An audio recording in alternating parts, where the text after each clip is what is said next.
Hi, want to hear something scary?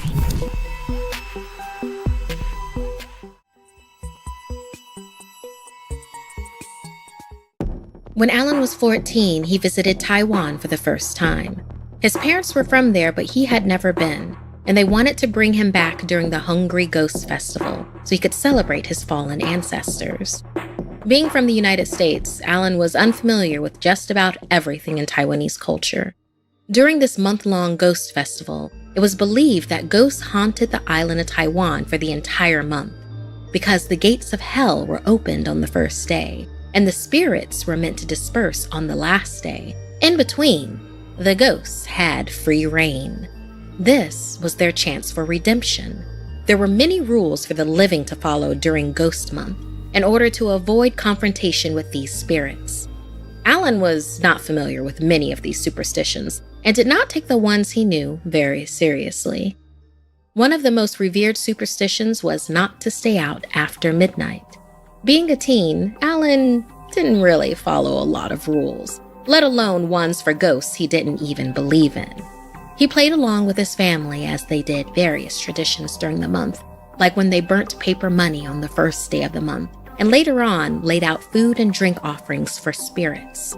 But after they went to bed on the last night of the month, Alan finally decided to sneak out. On this particular night, many families light paper lanterns and send them down the river as a decoy to draw the ghosts away from their homes. The ghosts follow the lights and drift away from the families, eventually making their way back to hell. On this last night, Alan wanted to watch the paper lanterns. He thought they were beautiful and peaceful to watch. He wasn't afraid. Alan snuck out and made his way down to the riverbank, where he saw dozens of lanterns floating peacefully by. He sat down in the grass and watched. After a while, the temperature dropped significantly. He got a chill and goosebumps trickled down his spine. He shook it off and rubbed his arms together for warmth, but he just kept getting colder. Finally, he decided to give up and go back home. And just as he stood up, all of the lanterns blew out at once. Alan froze, looked around, and saw nothing but darkness. He didn't feel wind or water, anything that could have blown the lanterns out, just cold air and the darkness that now enveloped him. Until he saw ghosts. Suddenly, they were everywhere, surrounding him, swooping in, pulling his hair, his clothes, cackling with glee, screaming into his ears. Alan screamed in terror and ran from the riverbank, swatting at the ghosts like a swarm of bees that had engulfed him. He stumbled onto a road and ran down it until he reached a bus stop. The ghosts followed, taunting him, pulling at his arms and legs, tripping him, hurting him.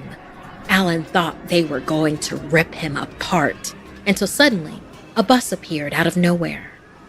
Alan sprang up and leapt onto the bus just as the doors opened, and as quickly as it had appeared, the bus took off. It moved so fast that Alan couldn't see where they were or what they were passing outside the windows. He caught his breath for a moment, relieved and shaken. He turned around to see who else was riding this bus at this late hour, but he saw no other people. No other living people, that is. As Alan scanned the rows behind him, dozens of ghosts appeared out of thin air, jeering and menacing. Alan felt his body temperature drop again and his muscles stiffen. He turned to shout at the driver to stop, but it was no use. The driver was a mangled ghost with one arm and a backwards-facing head. He stared at Alan as if he was his next tasty meal, and Alan screamed at the top of his lungs, knowing this was it. He was surrounded by ghosts, hungry ghosts, on the last night of the festival, and he had accidentally caught the ghost bus straight back to hell. Alan had a terrifying thought. You can't go to hell if you're still alive. And that's when the ghosts closed in on him, launching themselves from their seats and pouncing on Alan like a pride of lions on a gazelle. They tore him apart as the bus zoomed down to another dimension, returning all of the ghosts and the newly deceased Alan straight to hell, never to be seen again.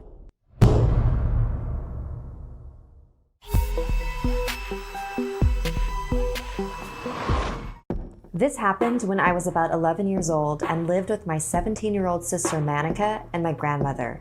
I was sitting at the table eating dinner with my grandma when Manika quickly rushed inside. "You're home late," Grandma commented, but Manika didn't respond. Grandma called over to her to join us for dinner, but she just walked right past us and straight to her room. "Teenagers, so moody," Grandma said. I was pretty close to my sister. We weren't that far apart in age, and we could usually talk about anything. She did have a tendency to be moody, but I could feel that something was different about tonight. So after dinner, I gently knocked on her door and asked if everything was okay. "I just need to be alone right now." I shrugged and headed to my own room, followed by our family dog, Snoopy. I laid in bed, but was having a hard time falling asleep. I felt really anxious and restless for some reason. I didn't understand why. Hours went by, and I had given up on trying to fall asleep. I decided to take Snoopy out for a 3 a.m. walk. The neighborhood was quiet and calm. Snoopy was happily sniffing around. Then I heard a rustling from a bush a couple meters in front of us. From the bushes emerged what looked like a mangy black dog. There were a lot of strays in this part of town, so I wasn't too surprised and continued forward. But Snoopy wasn't moving. I looked down and was shocked to see him low on the ground, sneering. "It's just a dog, Snoop," I said as I yanked on his leash. But Snoopy was not budging. His sneering turned into growling. I looked back towards the stray dog and watched as the dark figure stood up, reaching its full height. That was no dog. At this point, Snoopy was barking wildly at the creature. I pulled his leash and ran in the opposite direction. I could hear the booming footsteps of that thing chasing after us. "Why don't you play with me?" It asked tauntingly. I refused to turn around or speak to it. My grandmother was a very spiritual person, and she had always told me to never engage with a spirit that's trying to get your attention. That's how you invite them into your life. So I just kept running, Snoopy following closely by my side. Luckily, my neighborhood had a lot of temples, almost one every 200 meters. I ran towards one of them and slammed the door shut behind me. I waited and listened. The footsteps outside slowed down and came to a halt. "I'll come back for you." I fell to the ground and caught my breath. Snoopy and I stayed there until the sun rose. When we got back to our house, my grandmother and sister were already at the dining room table eating breakfast. "I saw something last night. It was this thing. It was chasing us." I was struggling to find the words to describe what I saw, but even then, my grandmother knew what it was. "You didn't talk to it, did you?" "No, of course not. But, Grandma, what was that?" "It was most likely a chalava. It means illusionist or a shapeshifter. They're created when an unborn child dies and the respected ceremonies aren't performed. And since the child's spirit couldn't take a good earthly form, they inhabit whatever form they can. Usually, a malicious one." Manika covered her mouth. This seemed to really be upsetting her. "Where did you see the chalava?" Grandma asked. "Out by that field where the stray dogs usually are." "Ah, that makes sense. There used to be a hospital over there. It was shut down when they discovered that a doctor was performing unauthorized abortions." Manika burst into tears. "What's wrong, Manika? You've been acting so strangely lately." "That chalava, it's my fault. I'm so sorry, Gorov." Manika ran back to her room. My grandma told me that she was just being moody, but it wasn't until a few years later that I fully understood what had happened that night.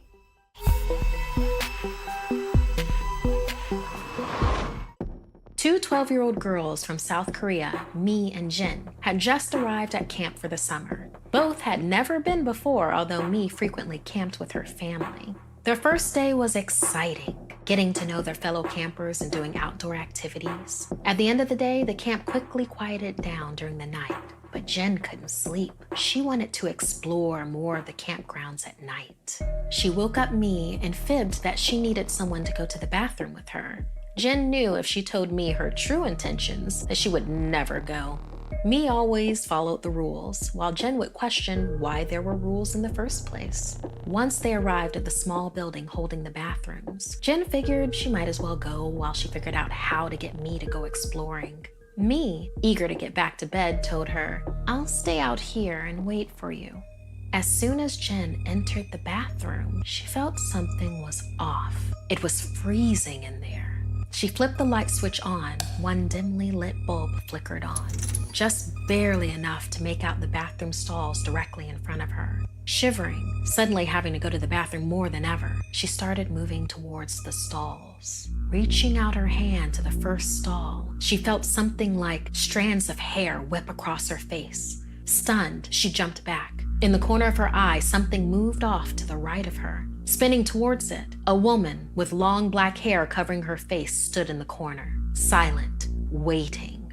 Jen abruptly turned around and sped out the door. Grabbing me, she pushed her towards the path back to their cabin. All thoughts of exploration forgotten, Jen couldn't have seen what she just saw. It must have been her imagination getting the best of her. "Are you okay?" Me chuckled. "I thought for sure you got me out here so you could go exploring."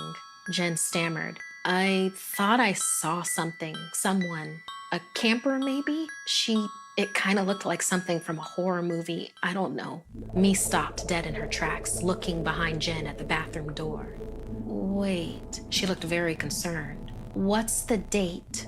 Jen stopped, staring at me, wondering what was going on. Me continued worriedly. "It's the cheuksin. On dates with a 6 in it, the only way to safely use a bathroom at night is to cough 3 times before entering and to carry food as tribute. Otherwise, the cheuksin could find you. The good news is that there is only one of her, and she is only in one bathroom at a time. If she is here, you must appease her." Jen blinked, staring at me, waiting for her to say she was joking. "Appease her?" "Yes, you must appease her, or she will follow you home." Having said that, Me pulled a dry rice ball from her pocket and ran back toward the outhouse, placing it at the doorway. The 2 girls ran back to their cabin. By the time Jen had tucked herself back into her bunk, she remembered how weird Me could be at times with her superstitions. And also, she was more convinced than ever it had to just have been another camper using the bathroom. Around midnight, Jen woke up having to go so badly that she didn't even think to wake up Me as she dashed out of bed and ran to the bathroom building. When she got to the bathroom door, fear struck her and stopped her dead in her tracks. "I could just go outside, I guess," she thought as she swung her flashlight back out towards the dark, dark woods surrounding and encroaching upon the bathroom building. "Or not," Jen quickly thought to herself. "Look, the rice ball is still there, so the cheuksin is appeased. And besides, that's all stupid anyway. I've been using bathrooms all my life. I'll be quick." After Jen stepped inside, she then remembered what she had forgotten to do, to cough 3 times. Jen felt thick strands of hair quickly coil around her neck like a snake. Confused, she reached for the hair to pull it away, but it tightened, trapping her, strangling her so she couldn't make a sound. Lifted into the air by her neck, the pressure increasing around it, the long strands surrounded Jen, wrapping her in a deadly embrace. The cheuksin sat on the ceiling. It was the woman-like figure that Jen had seen before. Lifting her new prey up into her arms, the goddess pushed its face against hers, breathing in the shallow breaths coming out of Jen's body. "I would have followed you home, but I was too hungry. So this time, it will only be you." At that, the cheuksin moved towards the toilet, which transformed into a bottomless pit. The goddess hurriedly dragged Jen's hair-wrapped body down into the pit with her. She was in such a hurry that the stall changed back into a toilet before her entire body came through, cutting off Jen's left arm, leaving the chopped limb in the stall for the other campers to find the next morning.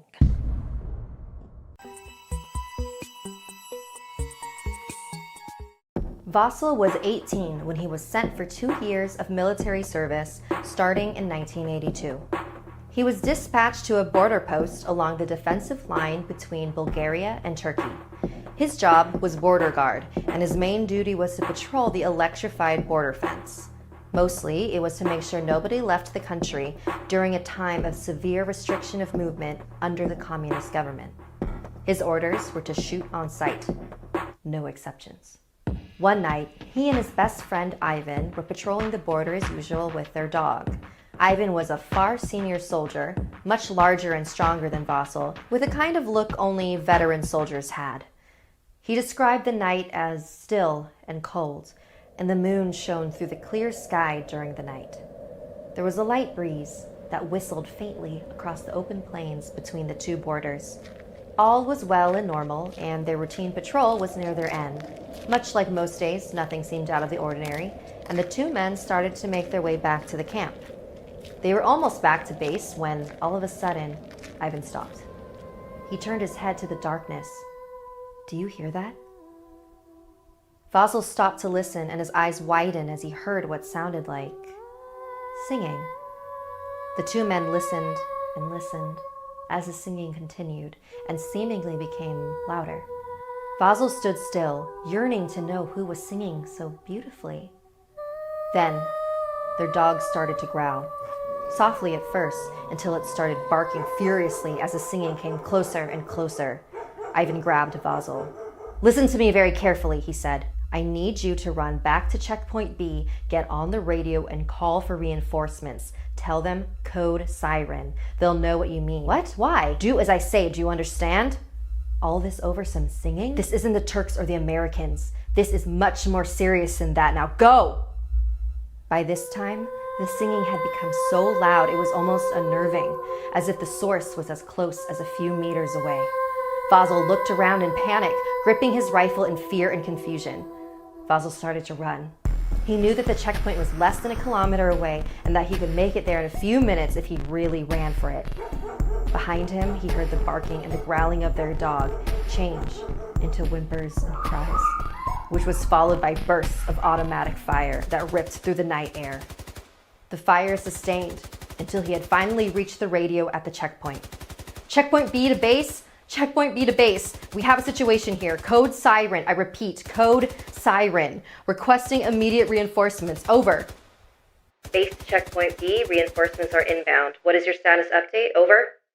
As the response came, the gunfire continued, followed by a scream, as if from a young woman in pain. Vasil stood petrified, his hands trembling. I don't know. My comrade is currently engaging. I don't know what's going on." He shouted into the radio, desperately hoping for some help. A cracked response from the radio came. Vasil struggled to make out the words as the gunfire continued on in the distance. Then, a man's scream, and the gunfire stopped. Total silence, as the broken message of the radio became nothing but static. Vasil began to panic, wondering whether to help Ivan or to wait for reinforcements. He stood there and listened carefully, but nothing, only silence. Then suddenly, the singing. The most beautiful sound he's ever heard in his life. Vasil jumped, shouldering his rifle and aiming into the darkness. Frantically, he aimed his rifle in different directions as the singing grew louder and louder. His breathing became faster and disjointed. His heart pounded like a drum. The singing came closer and closer, filling his eardrums until nothing. Silence again. He looked around and listened, trying to see or hear anything he could. Then he saw it. A woman with blonde hair that glistened under the moonlight, wearing a white dress, stood no less than 300 meters in front of him. She was unbelievably beautiful. Vasil flinched, bending down on one knee and aiming his rifle. The woman remained still, evidently not fazed by his threats. "Hey, you! Stop there or I'll shoot!" No response. He wondered, why would she be here? By herself, on the border? Was she a spy? Or a defector? Maybe I should go over there and talk to her. No! He re-aimed his rifle. Her eyes glowed in the shadows like a cat's in the night. The eerie yellow hue was both terrifying and alluring. Maybe she needs my help. No, he shouted at her. Last chance. You surrender or you die. Again, no response. He opened fire. A full magazine later, and the woman was lying on the floor, dead. He went to examine the corpse just as reinforcements turned up. But when he got up close, there was no body. No blood trails, no drag marks, nothing. Where did she go? Neither Ivan's nor the dog's bodies were ever found, either. What was found were bullet casings and Ivan's rifle left in the mud. The next morning, Fazil told his mother about what had happened. She gave him a tight hug. Do you realize how much danger you were in? You encountered a Samodiva. According to his mother, they are ancient Bulgarian nymphs that seduce men with their enticing singing voices. Once they lock them in a trance, they take them away as slaves and torture them to death. Had it not been for Ivan, you would not have lived to tell this tale. Oh, I'm so happy you're safe.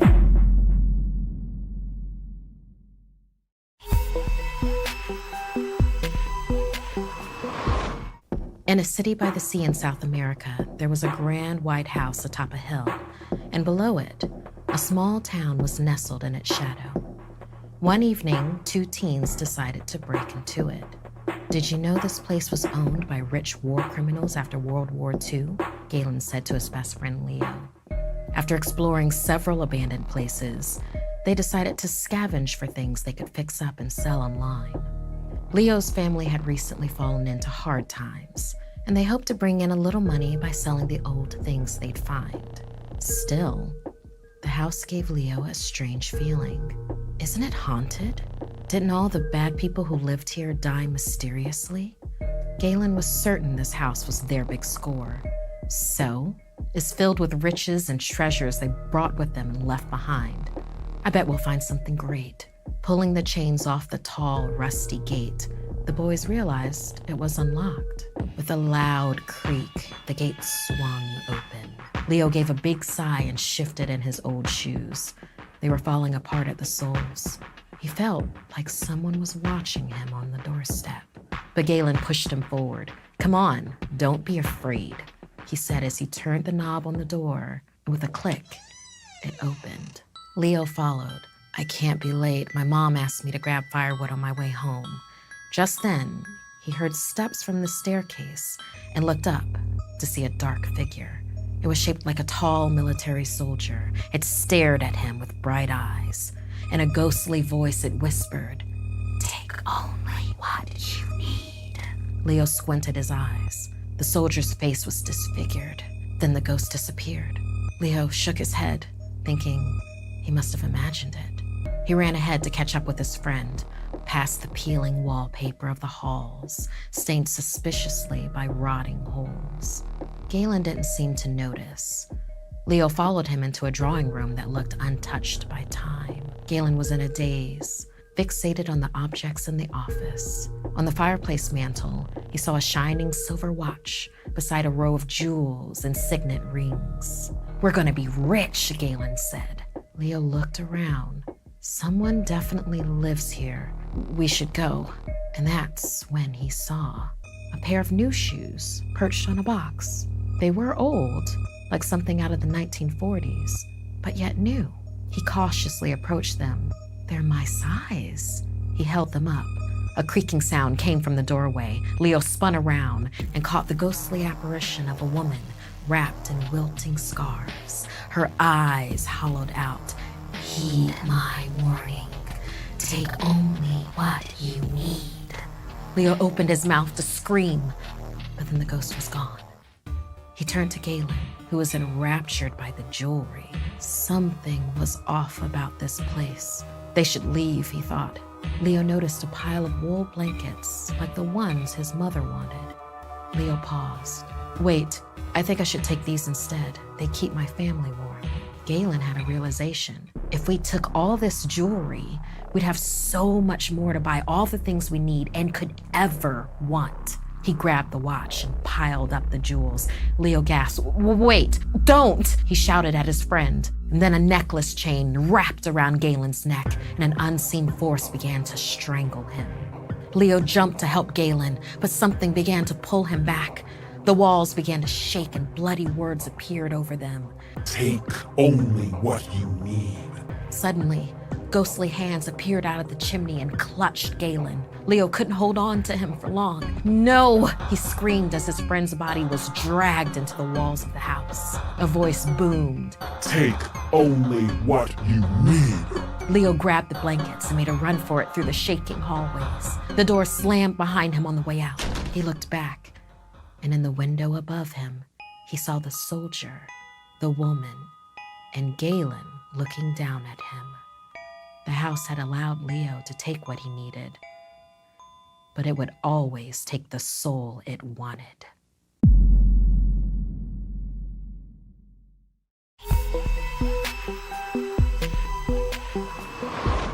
When I was little, my dad loved telling me unbelievable stories, but there was one that he waited to tell me until I was ready, whatever that meant.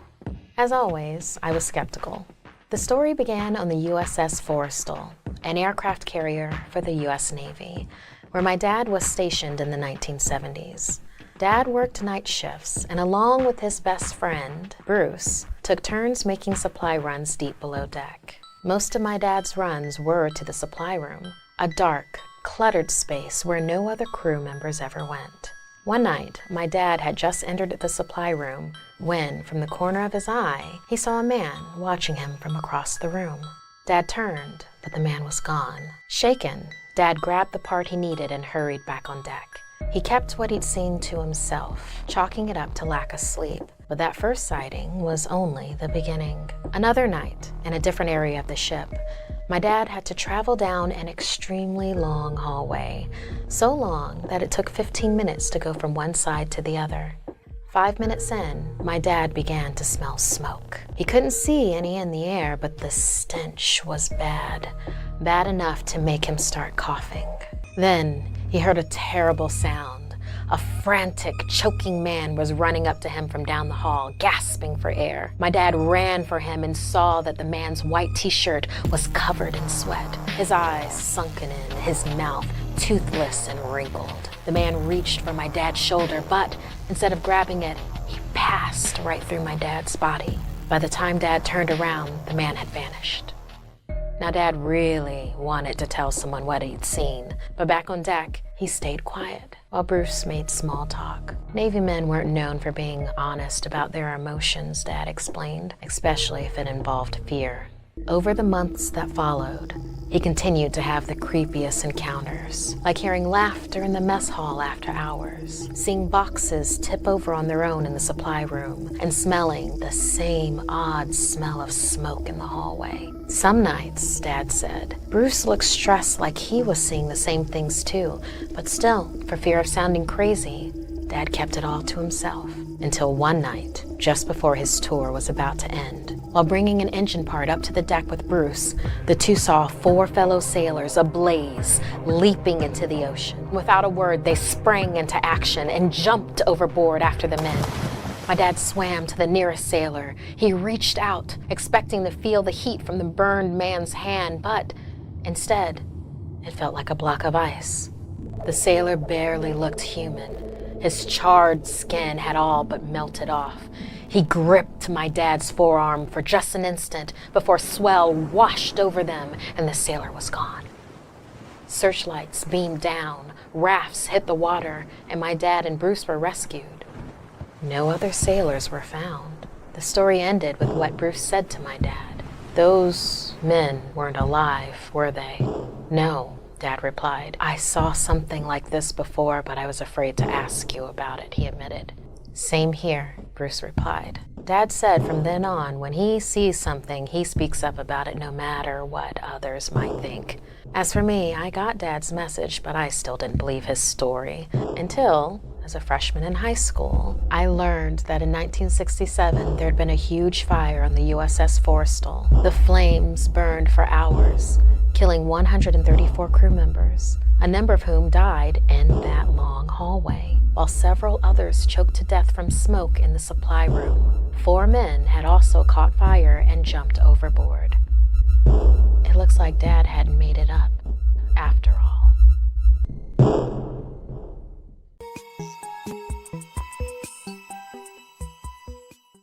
I live in Jamaica. Here, everyone has ghost stories, or as we call them, duppy stories. My obsession with duppy began when I was 11, when I was at my grandma's funeral. There was nobody in attendance except me, my little sisters Tanya and Nina, my mom, and my uncle Louis. They lowered my grandma's coffin into the ground, and my uncle placed an upside-down shrub on the coffin, roots pointed up. I looked up at my mom, who was staring intently at the grave. "Mom, what is that?" She was stone-faced and said nothing. My Uncle Louis put his hand on my shoulder. "Little Chan, when people die, the good soul goes up to heaven and the bad soul stays in the ground. After 3 days, the bad soul's shadow rises up and walks the earth as a duppy." He continued, "If the shrub faces down, the shadow gets confused and stays put. But if the shrub faces right side up," he shook his head and clicked his tongue. My mother became enraged. "Stop telling her that shit," she hissed. From that day on, duppy were all I could think about. I followed my Uncle Louis around, asking him to tell me more duppy stories. "Duppy?" He laughed. "They're as real as me or you, but they're all bad. They're mean. They can grab you, hurt you, or worse. Don't look for duppy, and never ever invite a duppy to come to you." "But are there any cute duppy?" I asked. "You wouldn't like them. They stink of death, and they have no face, just wide, grinning teeth." He made a scary face, and I screamed. Then we both laughed hysterically. The next day, I skipped through the graveyard carrying a basket of flowers and placed them one by one in front of 13 tombstones. With each one I placed, I said, "Duppy, duppy, come to me." A week later, the worst possible thing happened. Uncle Louis was killed in town by a mugger. The culprit got away and was never found. And just like that, we were burying another relative. I was given the job of placing the shrub on the coffin. I thought about my Uncle Louis and how I would do anything to see him again. I placed the shrub on his coffin and uttered under my breath, "Duppy, duppy, come to me." We inherited my grandma's house from Uncle Louis, and my sisters, Mom, and I moved in after the funeral. There was a coldness about my grandma's house. It was sad and smelled weird. The lights in some of the rooms didn't turn on, and what daylight came in through the windows was dimmed by the large trees outside. My mom became weirdly needy to me and my sisters. I would walk Tanya and Nina home from school and find my mom sitting on the veranda, waiting for us to get home. She smiled and welcomed us, but her eyes wore a secret pain. I think she didn't want to be alone inside the house. At night, the wind had begun to bellow and shake the walls. My mom would cook meals, and they would become rotten when she turned her back on them. She dragged a cot into our room to sleep and abandoned her own room altogether. Then one day, my mom confronted me. She asked me, "Chan, what direction did you plant the shrub on top of Uncle Louis?" I stammered. The way I was supposed to, with the roots pointing up." I lied. "I see," she said with a calm fury. Pangs of guilt stung my skin. Later that night, the wind got so loud that the rattling of the roof woke me up. My mom and my sisters were sound asleep. I groped through the darkness to the kitchen and poured myself a glass of water. On my way back to the room, the wind built in intensity, and the door to my mom's bedroom began to swing rapidly open and shut. I was too curious to turn away. I peeked through the door, and there was just my mom's empty bed and personal things she hadn't bothered to remove. The trees thrashed violently outside the window. I took a few steps forward until I was standing at the center of the room. The wind erupted into a chorus and whistled louder than ever. I got a knot in my stomach as I smelled something rotten. I heard my own teeth chattering, and my curiosity turned to pure dread. The closet door creaked ajar, and what I saw turned my legs to quivering jelly. A hand with long, pointy fingers curled around the closet door. My hands softened. I heard my water glass shatter on the ground. My body pivoted weakly towards the window. The moon came out from behind the clouds and twisting trees and revealed 13 silhouettes standing in the room with me. One for every flower I placed in the graveyard. They bore featureless faces and grinning mouths.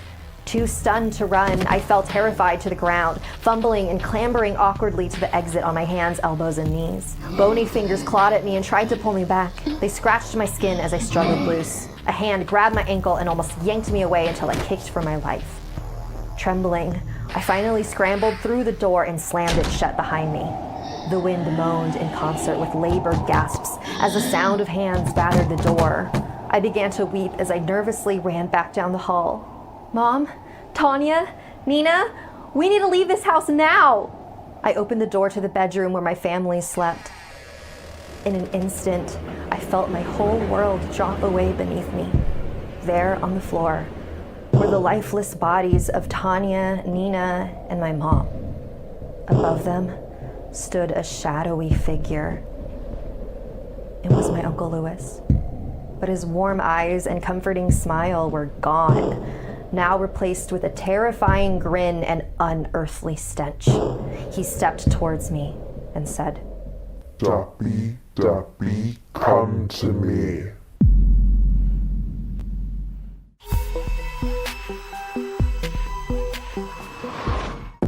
Wendy, Melting Tallow, and her grandfather were on the hunt. They slowly moved through the snow-covered forest, tracking the wechuge that had been terrorizing their tribe in town. Several members had gone missing and were later discovered dead and half devoured by the creature. Even worse was the fact that the wechuge was one of their own.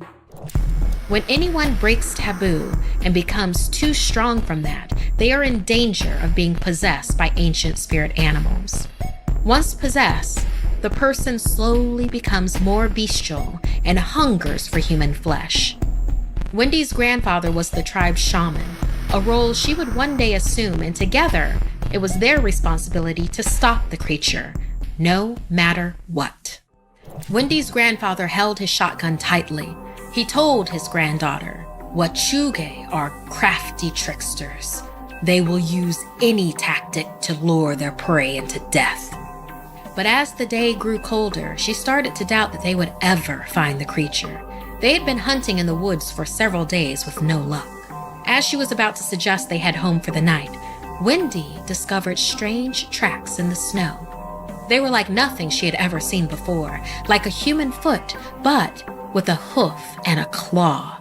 She pointed them out to her grandfather, and they followed their prey deeper into the woods.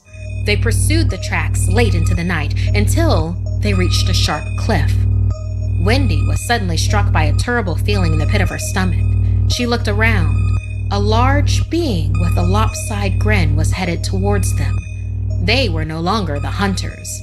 They were the prey. Slowly, Wendy and her grandfather turned all the way around to see the fearsome wechuge. Lurching towards them, its gaunt frame was still vaguely human, but covered in patches of mangy fur. Its head was adorned by jagged antlers, and it leered at them with hungry red eyes. Drool poured out of its toothy mouth. Long clawed fingers twitched in anticipation of grabbing its prey. Just as her grandfather put his finger on the trigger, Wendy slammed herself into him. He fell on his side and the bullet shot into the dark sky. "Stop! He's family! He's my brother!" she screamed. Before her grandfather could respond, the creature crashed into him, knocking him back to the ground. Wendy remembered how her younger brother Cody was relentlessly picked on by all the other kids because he was so small and frail. But after last summer's growth spurt, he was suddenly the biggest kid in his school. Cody used his newfound strength and height to become an even worse bully and terrorized everyone who ever bothered him. His cruelty made him the perfect target for the wechuge spirit, and now he hunched over his own grandfather, ready to feast on him. Wendy pleaded with her brother and begged him to stop, but the possessed creature growled and sank its claws deeper into their grandfather. Wendy stood at the edge of the cliff. "I will throw myself over the edge," she yelled. She had always stood up for her brother and protected him from the monstrous ways of others. "I will not live in a world where you become one of them." The creature hesitated and looked at Wendy. In that moment, it remembered his sister's love, and that memory was enough for Cody's human spirit to assert control. Hoisting the monster off himself, the grandfather picked up his shotgun. Wendy ran, putting herself between them, refusing to allow either to hurt the other. Slowly, Cody's appearance became more human as the wechuge spirit receded. As it left Cody's body, it looked at Wendy and said, "I know you now.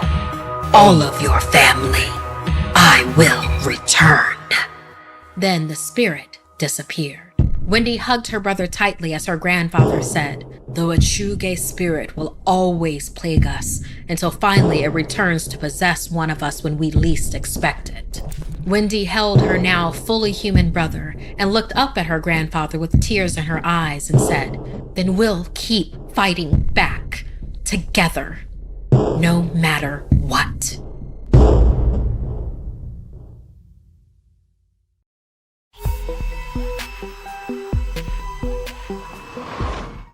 Jada had been attending college for only a few months when she first heard about the Collector. It was described as an ancient but starved creature that haunted the campus once a year on the night of its birth. Restricted to that one night, the Collector spent it savagely recouping what it was owed before the dawn broke. It preyed upon those that owed the biggest debts, the indebted students and faculty members.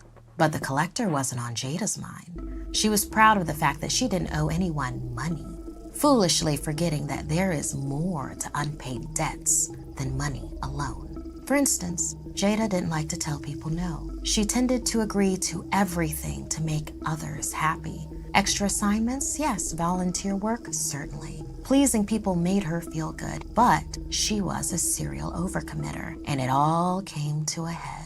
She began missing commitments, forgetting promises. The broken obligations piled high. Jada had just texted that she'd have to cancel yet another session of a study group she'd set up when her friend Claire came barging into her dorm room. "You were supposed to help me set up for Jess's party 3 hours ago." Jada tried to apologize, but Claire had heard it all before. Then a flicker. Above them, the light wavered, then strobed. Then at the door was a knock. Jada reached for the handle. "Don't," whispered Claire.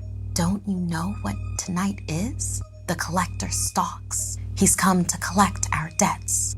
"Don't be ridiculous." Jada laughed at Claire and swung the door wide. On the other side stood a figure, bare, pale, tall, and missing things from its body. It was the Collector. It had no toes, only one eye. Its face was bare from the eye down, no nose or mouth, a single lopsided ear, and a smattering of fingers that fell short of 10. In one hand, it clutched a sewing needle, bloody thread hanging long. The few features it did have, that one eye, the crooked ear, the few fingers, were all sewn on. None of the mismatched features were its. Claire grabbed Jada's hand, pulling her through the second door leading down into another hall. Spotting the dormitory bathrooms, they ducked inside a stall, peering from under the door. "I thought it only collected money. Oh my God, I've let so many people down." "Quiet," Claire breathed shallowly. "It's coming." The Collector stopped inches from the stall, its one loose eye blinking. The door creaked as it banged against it, searching for them. Its long hand reached over the stall door. Claire motioned for Jada. Above them was an air duct. They popped it open and they climbed up through their old dorm building. They kept moving. For hour after hour, Claire led Jada above the halls, avoiding the Collector that was hunting them, always trailing, but so close. trailing from below. She told her they had to hide till dawn. "How do you know so much about the collector?" Jada asked. Claire tucked back her hair. She was missing an ear. "I didn't listen to those who needed to be heard the most. It took my ear as payment." Something suddenly reached up from a vent slat. The collector. He'd found his way inside, pulling itself up. Its fingers clawed at Jada's chin, her lips. He wanted her mouth. The collector's jagged fingernails tore at the seam of Jada's mouth, digging underneath. Jada could feel, hear, the wet rip of her own flesh. Pain bloomed hot and instant, and her vision faltered suddenly. Everything went black. When Jada awoke, she wasn't in the dorm. She was lying in a hospital bed, long bandages wrapped around the lower half of her face. Her mouth. Had the collector collected it? Fingers shaking, Jada unraveled the bandage layer after layer until the sun rose before he could completely rip your mouth off. Claire, now standing in the doorway with flowers, explained. The doctor reattached it. She was right, Jada realized.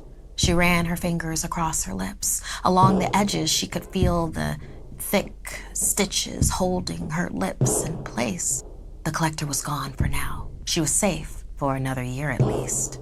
After she healed, Jada was more careful of what she said. No more hollow promises. She'd be sure to fulfill her debts before the collector stalked again.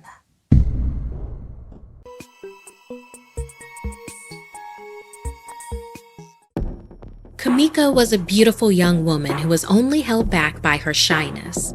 So when Takeshi, a classmate to her when they were little and now captain of the soccer team, asked her out, she was thrilled but beyond nervous. Their hometown of Kyushu, Japan, had many romantic areas, but none as popular for high school dates as the secret beach. And that was exactly where they were headed. The secret beach was very picturesque, but private because it was forbidden.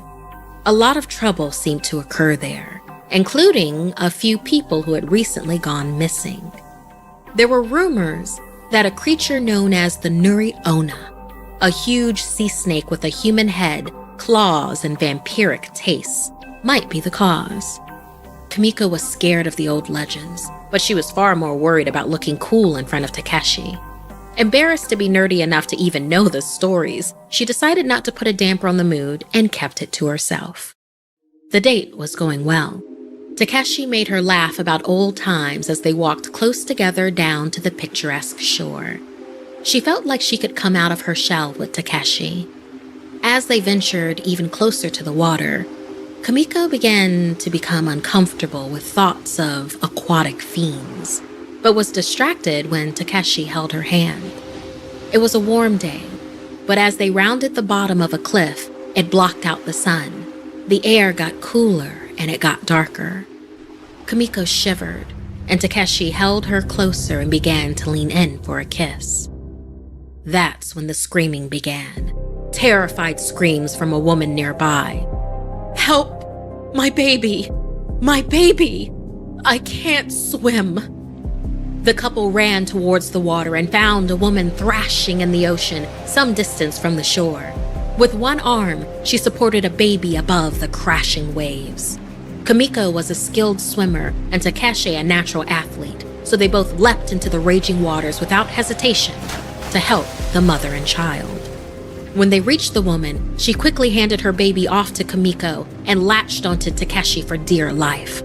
As the woman caught her breath, Kamiko realized that she was able to stand in the water, which surprised her given her own smaller height. As Takeshi escorted the woman back towards the shore, Kamiko noticed something seemed to be following them. She looked down to see if maybe the woman was caught in seaweed and realized, much too late, what the woman actually was. That from the shoulders down, she was different. The woman's arms were actually crooked with long black nails that resembled a dragon's claws. Her skin had scales that glittered under the water. The woman peered over Takeshi's shoulder and stared at Kamiko with a hunger in her eyes. She licked her lips, revealing dagger-like teeth that dripped with drool. Kamiko stopped, dead in her tracks with the stories of the Nuri Onna racing through her mind. She looked down and saw that the baby she thought she held was in fact nothing alive at all. Just a homunculus of decaying sea life made to look like a baby. Kamiko screamed and tried to throw the imposter child away from her, but it suddenly sprang to undead life and held on tight, dragging her like an anchor into the water below. She fought against the baby doppelganger's grip, struggling to break the surface. She then felt a serpentine tail slither its way around her body. It squeezed her, slowly crushing her breath from her. Her eyes followed along the tail until she found Takeshi, struggling with the rest of the monster.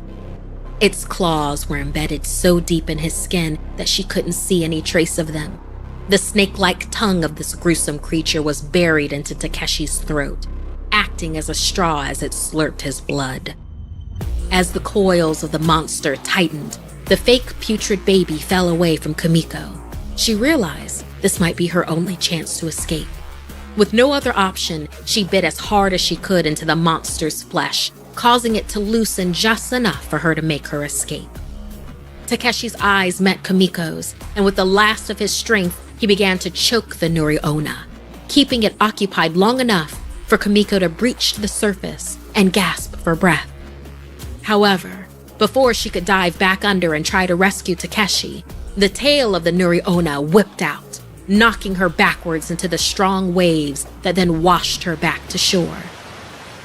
Neither her crush nor the monster ever surfaced, and the once shy woman knew that she would spend the rest of her life hunting this murderous, cunning beast, out for revenge against the Nuri Onna.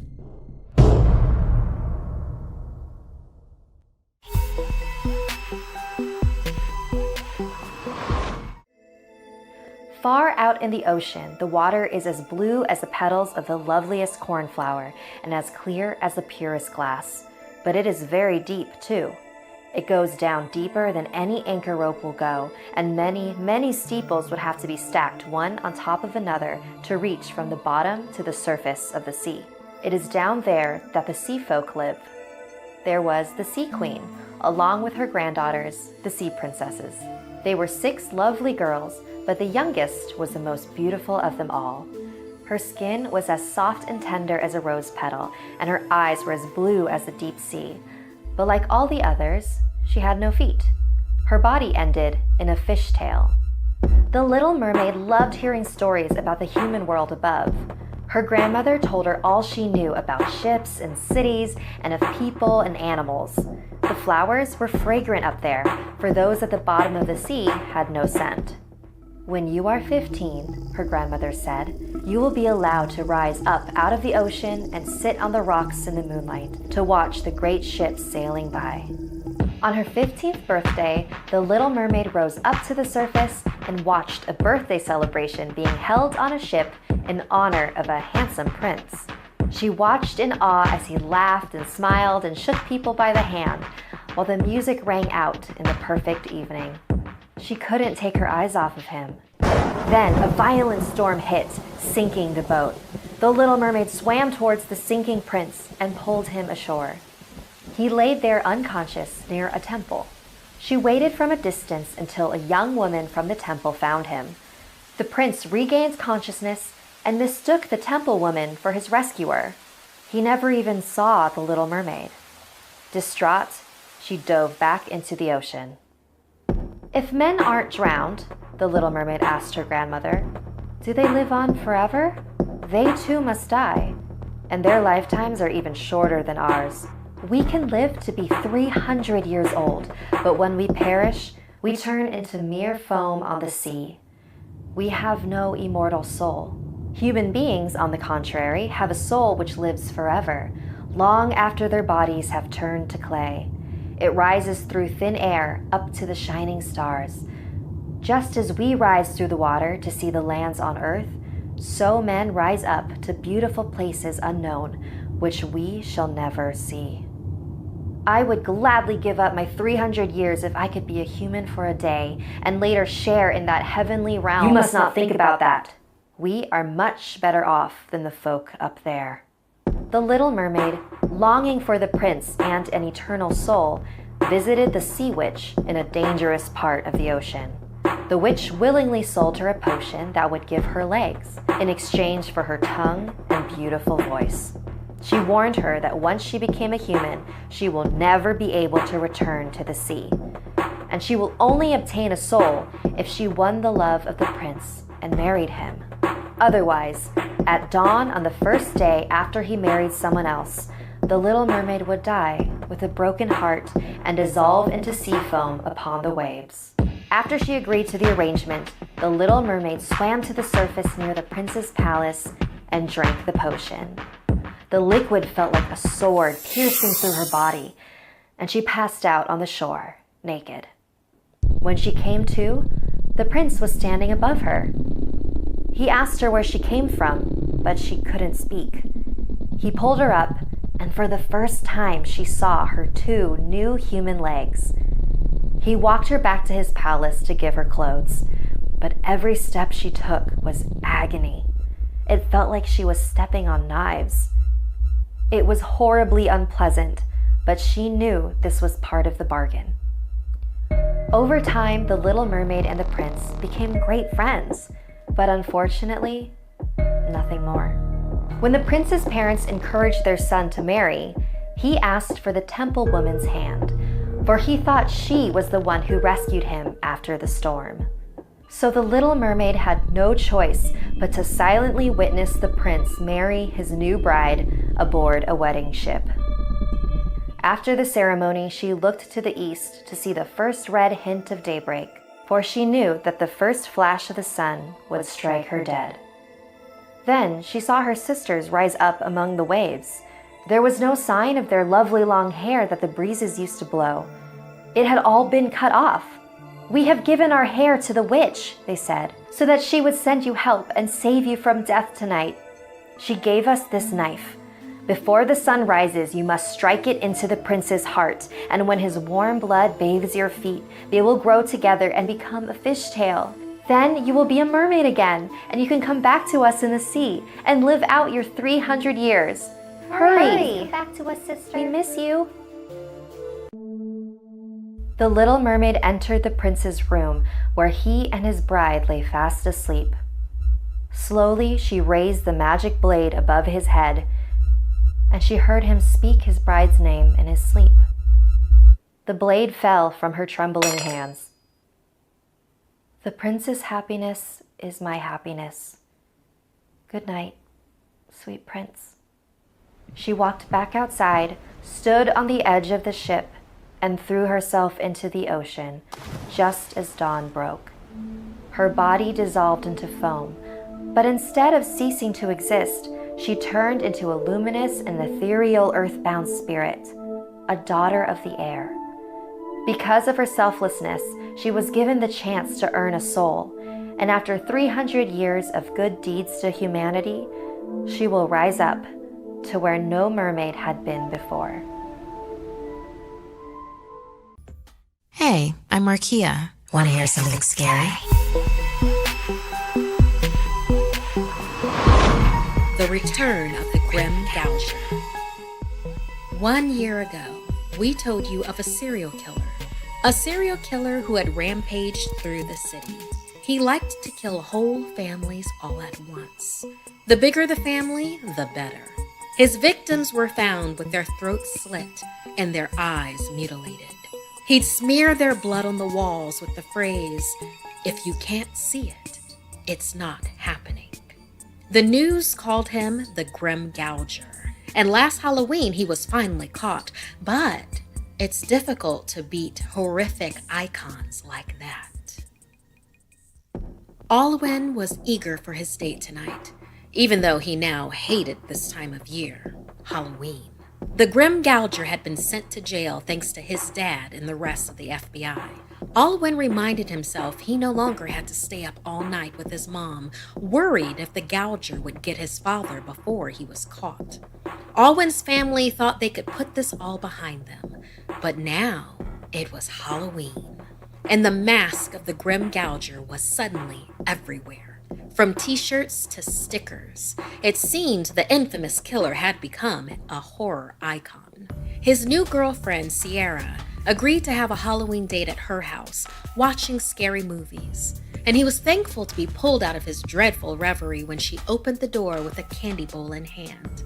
Sierra smiled at him, costumed in a jumpsuit one might wear to hunt ghosts in. "Hey, you! You found the new apartment okay?" Suddenly, she frowned. "Oh, did you bring a friend?" Alwyn turned to look behind him, and his heart skipped a beat.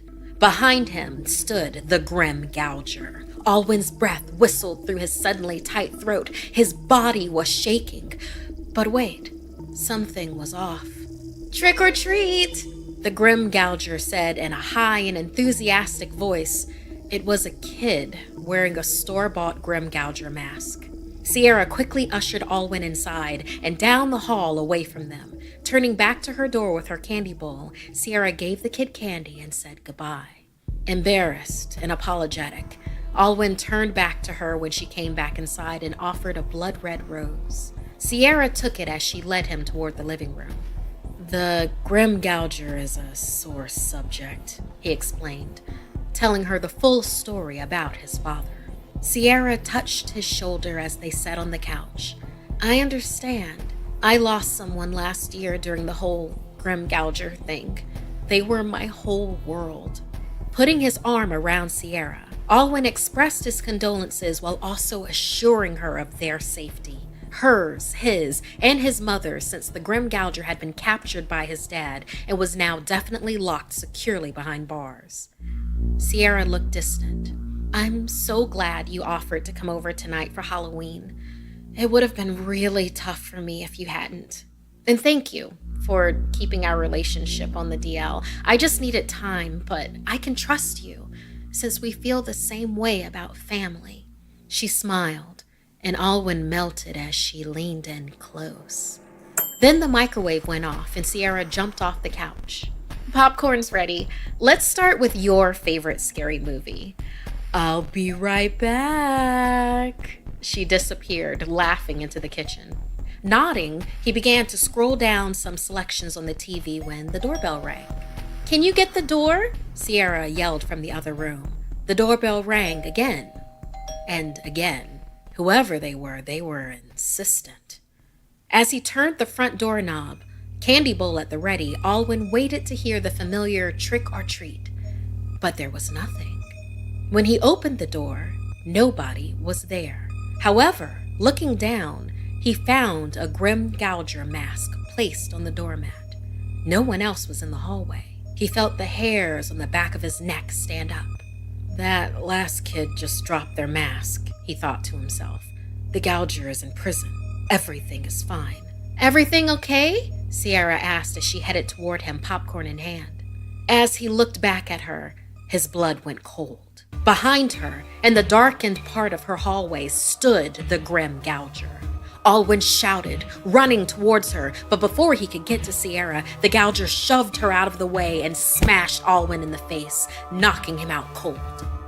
When Alwyn came to, he was tied up. Struggling against the restraints, his vision landed on Sierra, who lay next to him with her eyes closed. "No! Sierra!" he screamed. She suddenly opened her eyes. Looking into his, Alwyn heard the doorbell ring again. Sierra then held her phone up, pushed an app on her phone, and the doorbell rang in response to the app again.